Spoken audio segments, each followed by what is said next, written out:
Hello guys, आपका स्वागत है आपके अपने YouTube channel English grammar with Yash K sir में। यदि चैनल पे नए हैं प्लीज़ चैनल को सब्सक्राइब करिएगा, वीडियो को लाइक करिएगा, शेयर करिएगा। तो पिछली क्लास में हमने क्या पढ़ा था? पिछली क्लास में हमने इंड किया था प्रीपोजिशन का टॉपिक। आज हम स्टार्ट करने वाले हैं टेंस के बारे में। टेंस क्या होता है और कितने प्रकार का होता है, इसमें सारे टॉपिक से पढ़ेंगे। टेंस टेंस का मतलब क्या होता है? टाइम। क्या करें? टाइम। जो टाइम के बारे में बताए। टेंस का मतलब क्या होता है? टाइम। अबाउट टाइम, यानी कि जो टाइम के बारे में डिस्क्राइब करे उसे क्या कहते हैं? टेंस कहते हैं। जैसे use of verb according to the time.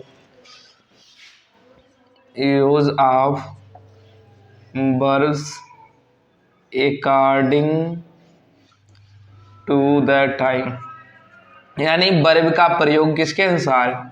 समय के अनुसार। टेंस में हम लोग क्या करते हैं, क्या पढ़ते हैं? टेंस में वर्ब का use according to the time. Use of verbs according to the time, यानी टाइम के अकॉर्डिंग हम लोग टेंस के बारे में पढ़ते हैं। यानी वर्ब का यूज हम लोग कैसे करते हैं? टाइम के अकॉर्डिंग। और टाइम कितने प्रकार की होती है? एक टाइम होती है प्रेजेंट। प्रेजेंट एक कैसी होती है? पास्ट होती है। एक कैसी होती है? फ्यूचर। फ्यूचर यानी प्रेजेंट का मतलब जो चल रहा है, पास्ट मतलब जो बीत चुका है, फ्यूचर मतलब आने वाला। यानी कि टाइम जो है प्रेजेंट एक है, पास्ट है, फ्यूचर है। टेंस को हम लोग टाइम के अकॉर्डिंग पढ़ते हैं, यानी वर्ब का यूज हम लोग किसके अकॉर्डिंग करते हैं? टाइम के अकॉर्डिंग। जैसे एग्जाम्पल मैं दूं, example I eat food. I eat food.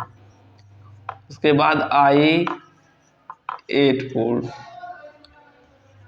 I shell eat food. ये टाइम कौन सी है? हम लोग टाइम के अकॉर्डिंग वर्ब का यूज कर रहे हैं। देखो आई ईट, मैं खाना खाता हूं, यानी प्रेजेंट क्या है? प्रेजेंट की टाइम है, तो हमने ईट का यूज किया। मैं खाया, यानी ईट का यूज किया। पास्ट यानी खा चुका हूं, पास्ट का यूज किया। आई शैल ईट, मैं खाऊंगा, तो क्या हुआ? फ्यूचर हुआ। तो हमने वर्ब को किसके अकॉर्डिंग यूज किया? हमने वर्ब को यूज किया टाइम के अकॉर्डिंग। वर्ब का यूज अगर टाइम के अकॉर्डिंग, वही टेंस कहा जाता है।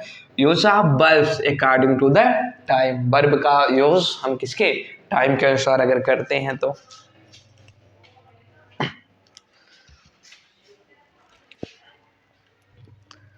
ये हुआ टाइप प्रेजेंट, पास्ट और क्या? फ्यूचर। अब इसमें भी टाइप्स होते हैं, उन टाइप्स के बारे में जानेंगे और समझेंगे क्या होता है उसका मतलब। जैसे क्या? इनडेफिनिट। पहला क्या होता है?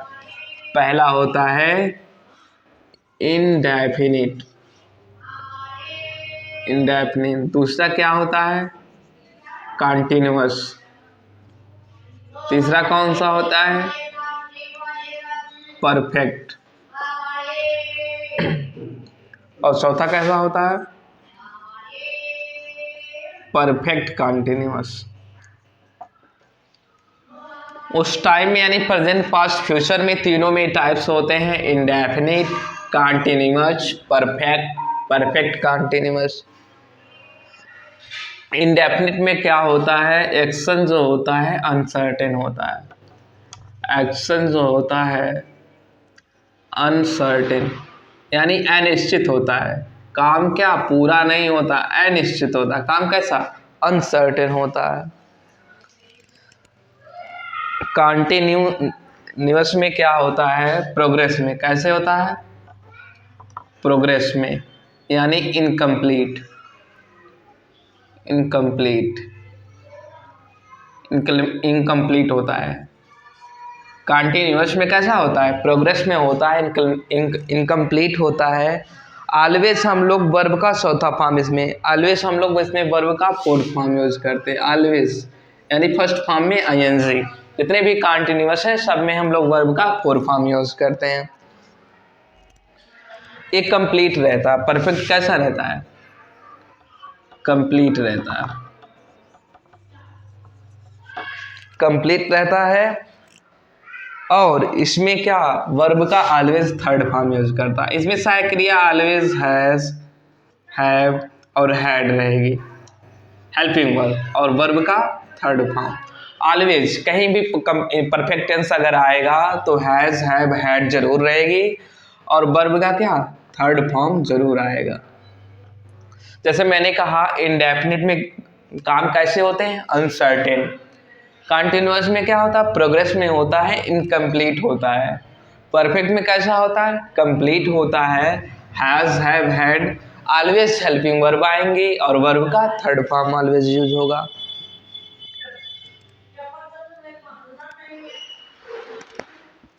और इसमें क्या होता है, इसमें भी जो परफेक्ट कंटिन्यूअस जितने भी मतलब परफेक्ट कंटिन्यूअस अगर आ गया परफेक्ट, तो हैज, हैव और क्या हैड तो आएगा, प्लस क्या बीन आएगा, ऑलवेज बीन आएगा, क्या ऑलवेज बीन आएगा, प्लस वर्ब का फोर्थ फॉर्म। जितने भी परफेक्ट कंटिन्यूअस हैं उनमें क्या आएगा, has, have, had plus been plus verb का फोर्थ फॉर्म आएगा।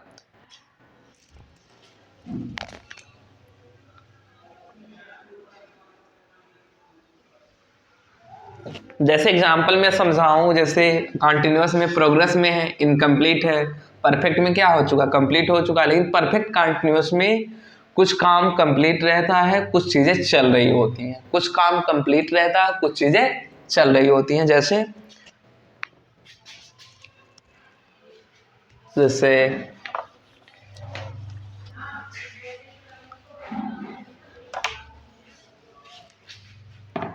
I have been playing chess for 2 hours.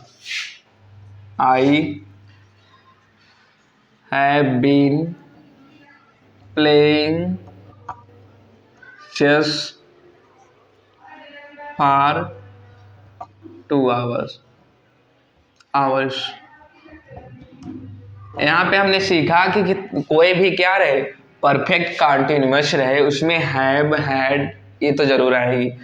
लेकिन I have been playing just for 2 hours, 2 hours क्या जो टाइम इसने दिया कि मैं 2 घंटे से खेल रहा हूँ, ये तो क्या हो चुकी है, कंप्लीट हो चुकी है ना, टाइम तो कंप्लीट हो गई है 2 घंटा, लेकिन जो खेलना है, जो हम खेल रहे हैं, एक्शन जो हो रहा है, हैव बीन प्लेइंग एक्शन जो हो रहा है वो क्या है, इनकम्प्लीट है। इनकम्प्लीट, इनकम्प्लीट, इनकम्प्लीट है यानी ये क्या है, प्रोग्रेस में है, यानी कौन सा टेंस है, परफेक्ट कंटिन्यूअस है। क्या है, परफेक्ट कंटिन्यूअस है, जिसमें क्या हैज या हैव या हैड बीन तो आएगा, प्लस वर्ब का फोर्थ फॉर्म आएगा, टाइम भी दिया रहेगा, एक चीज तो कंप्लीट रहेगा, एक वर्ग यानी 2 घंटा तो कंप्लीट हो चुका है जब से खेल रहा है, लेकिन जो जो काम कर रहा हुआ है incomplete, I have been playing, playing का काम चल रहा है, इसलिए उसे क्या कहते हैं, परफेक्ट कंटिन्यूअस। अब देखेंगे हेल्पिंग वर्ब कौन कौन सी होती हैं। हेल्पिंग वर्ब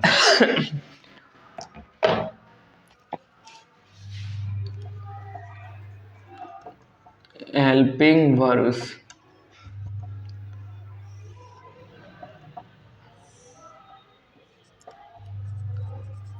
प्रेजेंट, पास्ट और क्या फ्यूचर। प्रेजेंट की जो हेल्पिंग वर्ब होती हैं is, am, are, do, does या has, have. Is, am, are या डू, डज या क्या हैज, हैज, इतनी हेल्पिंग वर्ब होती हैं प्रेजेंट में। प्रेजेंट टेंस में इतनी सारी हेल्पिंग वर्ब होती हैं। और वाज वर,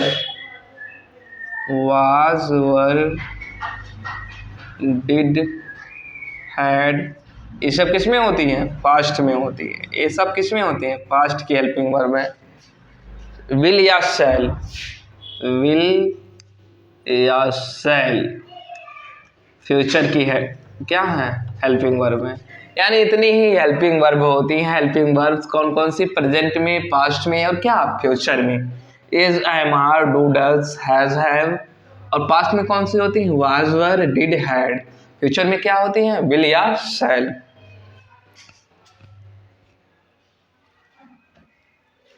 इसको नोट करेंगे। इसके बाद अगला हम लोग देखेंगे कि प्रेजेंट इंडेफिनिट टेंस का फॉर्मेशन स्ट्रक्चर के बारे में देखेंगे, कैसे इसे पढ़ा जाता है।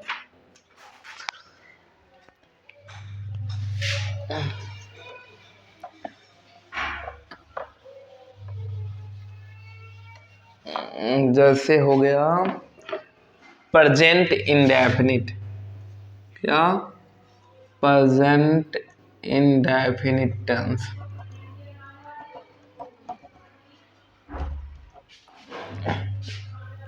इसमें हेल्पिंग वर्ब क्या होती हैं, हेल्पिंग वर्ब होती है कौन सी, डू या डज। क्या होती है, डू या डज। इसकी हेल्पिंग वर्ब क्या, डू या डज। अब वर्ब का क्या, वर्ब में अगर हम लोग वर्ब में यस या यस जोड़ दें तो क्या हो जाता है, वह सिंगुलर हो जाती है। कैसी हो जाती है, सिंगुलर हो जाती है। वर्ब में अगर हम यस या यस जोड़ दें कैसी हो जाती है, सिंगुलर हो जाती है। अब फॉर्मेशन देखेंगे, क्या, फॉर्मेशन क्या होगा, सब्जेक्ट प्लस B1 या यस, B1 या यस या ES plus object. Subject plus B1 yes या ES प्लस ऑब्जेक्ट। ये कैसा सेंटेंस है, ये पॉजिटिव है। कैसा है, पॉजिटिव। उसके बाद नेगेटिव कैसा होगा, सब्जेक्ट प्लस डू या does, plus not plus B1 plus object. ये कैसा है, नेगेटिव है। और एक फॉर्मेशन कैसा होगा, डू या डज, उसके बाद subject plus B1 plus object. ये कैसा हो गया, इंटेरोगेटिव। ये तो यस नो टाइप है। अगर WH वर्ड होगा तो आगे WH वर्ड हो जाएगा, सेम ही रहेगा। यानी प्रेजेंट इंडेफिनिट टेंस में हम लोग क्या पढ़ते हैं, हेल्पिंग वर्ब डू या डज पढ़ते हैं। और वर्ब अगर सिंगुलर कब होगे, जब यस या ES लगा हो। क्या लगा हो, यस या ES लगा हो। यस या ES सिंगुलर हो जाती है। तो इसमें एक और चीज रहता है, पॉइंट यहाँ नोट करेंगे। सिंगुलर के साथ क्या करेंगे, सिंगुलर यानी एक वचन है तो वर्ब का फिफ्थ फॉर्म, प्लूरल है यानी बहुवचन है तो वर्ब का फर्स्ट फॉर्म। इसलिए यहाँ पे लिखा गया है B1 या यस या ES। यस या ES किसके लिए, सिंगुलर के लिए। यस या ES सिंगुलर वर्ब मतलब वचन के लिए, प्लूरल के लिए वर्ब का फर्स्ट फॉर्म।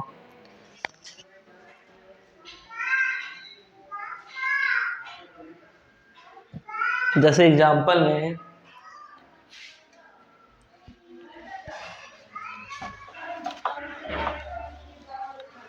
में देखेंगे,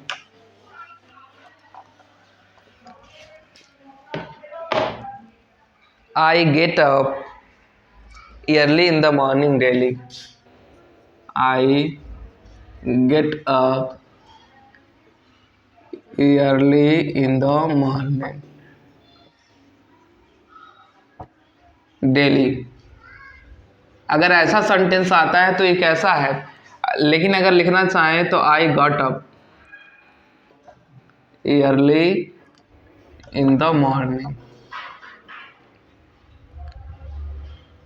अगर डेली नहीं लगता है तो गॉट अप हो सकता है। अगर डेली लग रहा है तो क्या है, प्रेजेंट इंडेफिनिट है। क्या है प्रेजेंट इंडेफिनिट। या वर्ब का कौन सा फॉर्म है, फर्स्ट फॉर्म है, क्योंकि ये क्या आया है, प्लूरल यानी कि बहुवचन आया है। इस वजह से वर्ब का फर्स्ट फॉर्म यूज करेंगे। डेली यानी कुछ चीज़ें ऐसी होती हैं जैसे रेगुलर एक्शन हो गया, irregular action, habitual action, repeated action, daily routine. तो हम लोग क्या यूज करेंगे, प्रेजेंट इंडेफिनिट टेंस रहेगा वो जरूर। उसमें क्या आ सकता है, जैसे daily, often, never, always, some time, generally, usually, occasionally, seldom. ये सब अगर आता है तो हम लोग किसका यूज, ये कौन सा प्रेजेंट इंडेफिनिट टेंस रहेगा। तो प्रेजेंट इंडेफिनिट टेंस के बारे में हम लोगों ने पढ़ा। हम लोग ये सीखेंगे कि ग्रामेटिकल एरर क्या होती है, टेंस बनाना नहीं, कि इंग्लिश से हिंदी नहीं, इसमें क्या किस जगह पे प्रेजेंट इंडेफिनिट है पहचानना सीखेंगे। ये सब तो आता है सबको। प्लीज अगर चैनल पे नए हैं चैनल को सब्सक्राइब करिएगा, वीडियो को लाइक करिएगा, शेयर करिएगा। धन्यवाद।